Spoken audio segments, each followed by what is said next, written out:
কলকল করে বয়ে চলেছে শান্ত ও স্বচ্ছ জলের ঐতিহাসিক এক নদী, যেই নদী আলাদা করে দিয়েছে দুটি দেশকে। এক পাশে বাংলাদেশ, অন্য পাশে ভারত।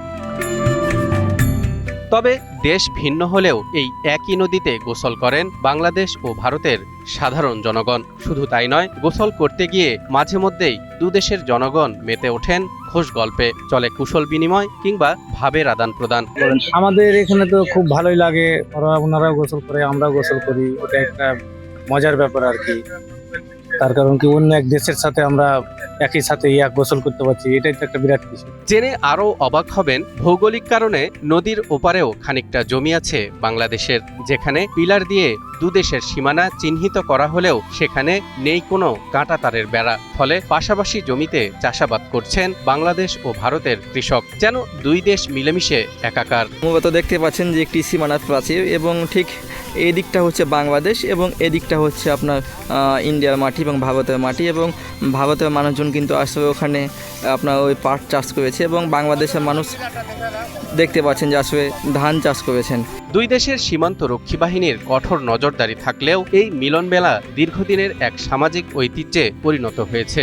আমি এখন বাংলাদেশ আর ভারতের আইলে আছি মাঝখানে, ধান কাটতে আসে। আমাদের ভারতের লোকের সঙ্গে সম্পর্ক ভালো, মানে মিলামিশে আমরা কাজ করি। মূলত কাঁটাতারের বেড়া কিংবা রাজনৈতিক মানচিত্রের সীমারেখা অনেক কিছু আলাদা করতে পারলেও প্রকৃতি আর মানুষের আত্মিক টানকে কখনোই আলাদা করতে পারেনি। এরই এক অনন্য উদাহরণ চাঁপাইনবাবগঞ্জের ভোলাহাট উপজেলার বজরাটেক সীমান্ত, যেখানে একটি নদী দুই দেশকে বিভক্ত করলেও পানির প্রবাহে মিশে আছে দুই বাংলার মানুষের প্রাত্যহিক জীবনের সুখ দুঃখ আর হাসি কান্নার অগণিত গল্প।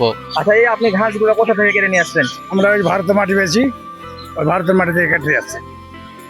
আমাদের সম্পর্ক ভালো, অসুবিধা নেই, কাজের জিনিস কিছু নেই। আমাদের এলাকায় বাড়ি, চলাফেরা করেছি, সবই করেছি। এপার গেছি, এপারে আছি, এখনো হয়। হ্যাঁ, চলাফেরা করি এখনো, কোনো কাজ নাই, জঞ্জল নাই, মারামারি নেই। ভোলাহাট উপজেলার দলদলি ইউনিয়নের বজরাটেক সীমান্তের এই পাশে বাংলাদেশ, আর ঠিক ও পাশেই ভারতের মালদা জেলার আইহো গ্রাম। মাঝখানে বয়ে চলা মহানন্দার শাখা নদীটি এখানে আন্তর্জাতিক সীমানা।